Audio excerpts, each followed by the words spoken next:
So recall back from when we talked about gravity in the first semester, and we talked about how there's a gravitational field around a big object like a planet, like the Earth, and that field is what is pulling things inward. So you can think about it in terms of forces, but you can also think about it in terms of a gravitational field, a field strength.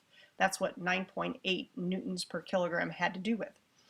And if you think about it, if I had an object that was down here and I tried to lift it, I moved it this way against these arrows, it's going to take energy to do that. It's going to take energy to move that mass against the gravitational field.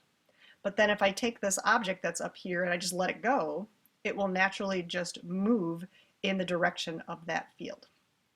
And the same sort of thing happens with electric fields. So if I have something that has a negative charge, there is going to be an electric field that is pointing toward that object, that negatively charged object. And what that means is that if I put a positive charge close to it, and then I try to move it away from that negatively charged object, it's going to take work to do that. It's going to take energy in order to work against what it naturally wants to do. But then if I let go of that positive charge, it will naturally move back towards that negative thing. And so it's the same sort of a thing as to why charges move through a circuit, is that they follow the direction of the electric field. They move toward and away from positively and negatively charged parts of the circuit, mainly we're talking about the battery here, in an effort to just sort of do what they naturally do. One thing that's a little bit strange about this, a little bit of a historical note, is that we know that electrons are the things that are moving. We know that atoms are made up of a positive nucleus that cannot really easily be broken apart without something of a nuclear force. And so it's the negative electrons that are able to move around. And yet, when we're talking about circuits, we're actually going to sort of pretend like there are positive things moving. At least that's the way that kind of conventional current is described, or conventional electricity. It's as if there was a positive thing that was moving. And so you can see how these electric field lines, they point in the direction that a positive charge would move, even though, again, we know really that negative things are moving. In most cases, it really doesn't matter, but it's useful to kind of be aware of.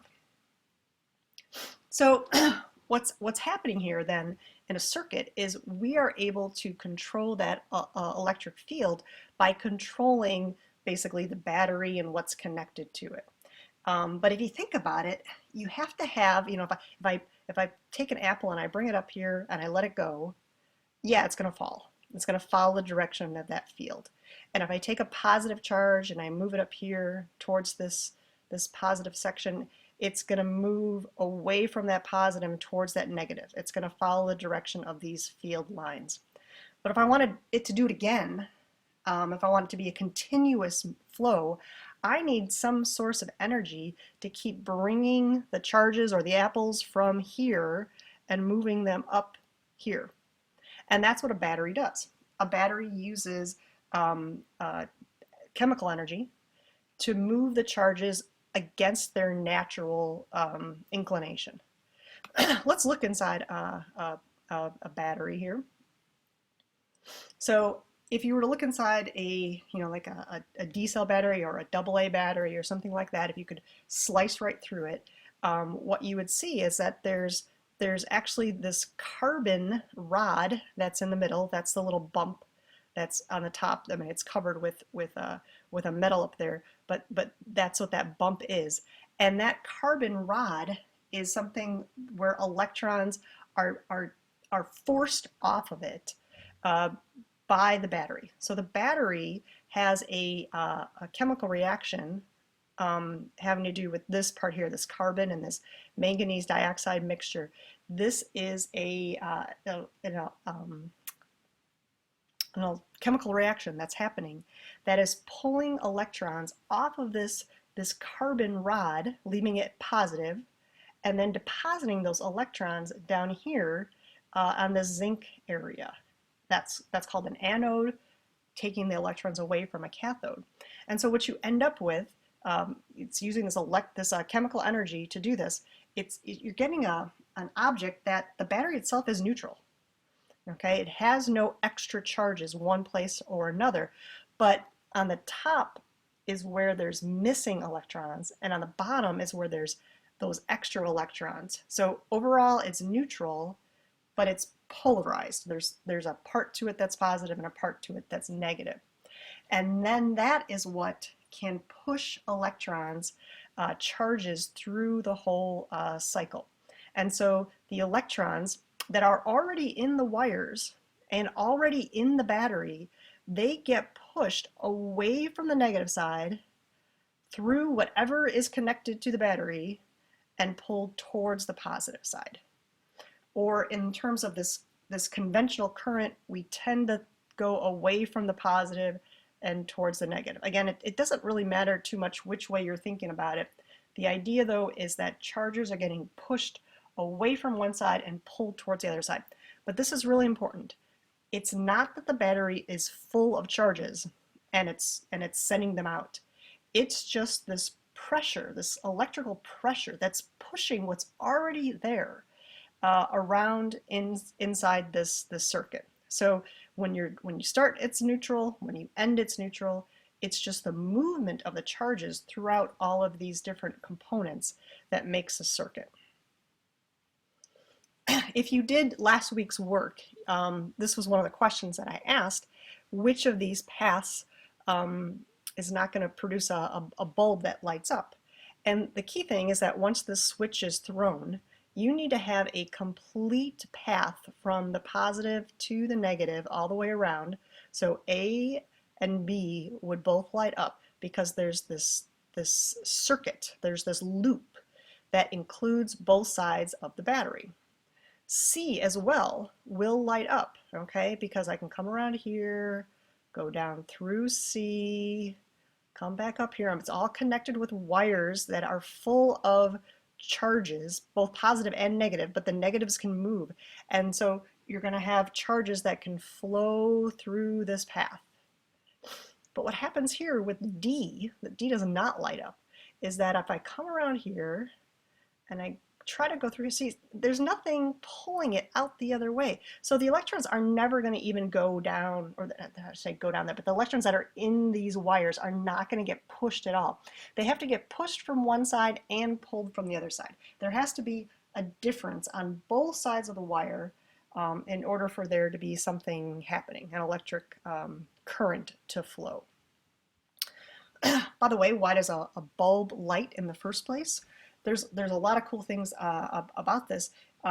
You can if you go to the slides that are going to be posted, if you click on this light, it's actually or this image, it's actually a video link. So, or I'm sorry, a text link. So you can read a little bit more about how light bulbs work. Same thing is true with the battery image on the a couple slides ago. But what's kind of neat is inside of a bulb, really all it is a piece of wire. It's a special wire. It's made of tungsten, a certain type of an element that is good for this. And again, that resource explains a little bit why. But what's neat about tungsten is it does the exact same thing that this video does. This video is just a pencil lead. And pencil lead is actually just graphite, where it's just a piece of carbon. And so here, this carbon, this filament has been attached to very high voltage, like a very big battery. And what happens there is the energy that's being given to the electrons that are flowing through that circuit. Those electrons, when we're talking about the electrons that are in the graphite, they will actually bump up to a higher energy level. You might remember that from chemistry. And when they bump up, they also want to bump back down again. And when they do that, they give off light energy, and we see this neat thing. Hopefully, we'll be back together in May, and we'll try this demonstration out. It's really kind of cool to sort of see a piece of lead, a piece of pencil lead, glow like this. All right, let's just kind of go through a couple of key terms. I've been using the word current. Current is just the word we use to represent the flow of charges. Officially, they are electrons, but again, we tend to think about actually positive things moving, even though that's not truly what's happening. But there's charges that are moving in a circuit, and we talk about current being measured in amperes or amps. An ampere is a rate at which charge is flowing. So it's coulombs, that's what we measure charge in, coulombs per second. So just like velocity is a distance per time, it's a rate at which distance is being covered.